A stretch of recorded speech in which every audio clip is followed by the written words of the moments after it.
open to read my Bible. It might make you feel better. Stand face to face with the younger me. You wouldn't be preparing my men for death now, would you, soldier? No, Sarge. Absolutely not. Hard to believe 50 years ago the Vietnam War started. That's a piece of the new Faith of Our Fathers movie, which debuted in theaters yesterday. This weekend, a great time to go see a movie. Now joining us is one of the lead actors in that movie, Faith of Our Fathers, David A.R. White. David, great to have you with us. Hey, thanks for having me. I appreciate it. All right, of course, there have been a lot of movies made about the Vietnam conflict. How does this film honor the sacrifice and the legacy of those who served our country in that war? Yeah, I mean, I think it's so important to bring about, to make movies that bring a remembrance to dedication that are veterans, and all the sacrifices that they made. And ultimately, it's for the freedom that you and I enjoy today. Yeah, and that's true. One of the ongoing themes in a lot of war movies are characters struggling with their faith, their belief in God, trying to make sense of what it's like to be in a battlefield. This seems to be, of course, very fitting today. People who often question God and faith in the midst of what's going on in conflicts around the world. Why is it important for us to hold on to our faith in very difficult times? Yeah, I mean, the Bible, talks a lot about, like, in this world we're going to have trials, we're going to have tribulations. But Jesus says, take heart, for I have overcome the world. He says, I have come that you might have life and have it abundantly. And so faith is really the foundation of our strength. And what a better thing to use movies to make films that talk about that. And, another common theme when it comes to conflict in this country is the natural conflict between father and son over generations when they're separated by this war. In the film, we see that here as well. It can bring some small comfort, though, to some who have lost loved ones who served in our country. What do you hope the audience will take away from seeing this film? It was interesting because I lost my father right before we shot this movie. And so, during the filming of it, I went through a lot of grieving and a whole process. But I think it's interesting how our relationship with our earthly fathers mirrors that relationship with our heavenly fathers. And once we have that relationship with our heavenly fathers, it's when we really find out who we really are.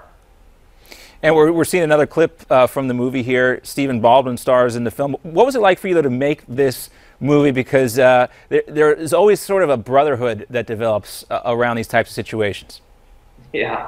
Yeah, I mean, I had such a good time. Stephen Baldwin and Kevin Downs and myself have made, several films together.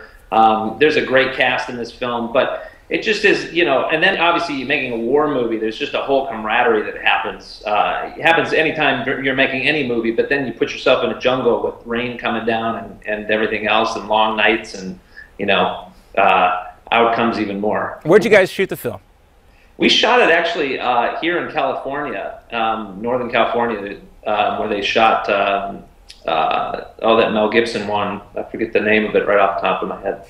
Oh, Heart's War, right? Is that the one I'm thinking of? Yeah. Where it was, gosh, I can't even think of the name. Yeah, it's Mel Gibson war movie, though. And we see right here also, I think that is Uncle Si from Duck Dynasty, also making a cameo in this film.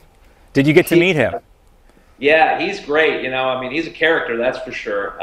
Everything that you've seen, and it's been terrific. He's been out promoting the film and just been so much behind it. Obviously, we have a relationship with the Duck Dynasty group through God's Not Dead. They appeared there, and that's where we met them, and so we wanted to bring them into this one as well. Now, are we going to see a similar cameo of you appearing on any episodes of Duck Dynasty? I don't know. I doubt it because I can't grow a beard that well. Yeah, it'd be hard. It might take a little bit of time. Before we let you go, David, tell us where folks can go if they want to learn more about the movie and where they might be able to see it this holiday weekend. Yeah, I mean, go to your local theaters, check us out, and if you can't find us for whatever reason, there's the Facebook, Twitter, Faith of Our Fathers, or just the website, faithofourfathersmovie.com. All right, good stuff there. David A.R. White, one of the leading actors there in Faith of Our Fathers. We want to wish you a happy 4th of July weekend. We got a little bit of extra time here. I just wanted to ask you real quickly, what does 4th of July mean to you? We all know it's America's birthday, but it seems like lately it's taken on a new meaning. Well, I mean, there's so much stuff going on in our country today. That's for sure, and I mean, it threatens our freedoms in a lot of different ways. And I think as you grow older, you start to realize and just appreciate America for what it used to be and what we hope that it will be in the future. So it's just a day of remembrance for me. Yeah, it is that. You know, a lot of times we celebrate these patriotic holidays, we often think about the men and women who sacrificed by serving for our country thousands of miles away in places like Vietnam. Again, the movie is called Faith of Our Fathers. You can see it in theaters over this 4th of July weekend, just coming out yesterday. David, pleasure to talk with you. You have a wonderful holiday, sir. You too. Happy 4th. All right. Coming up, we're going to take a look at some top stories from around the globe when we come right back here on Newsmax Now. John Bachman, Miranda Kahn, sticking around with you. We want to hear from you, too. You can always weigh in online. Go to our Facebook page, newsmax.com, or facebook.com/Newsmax.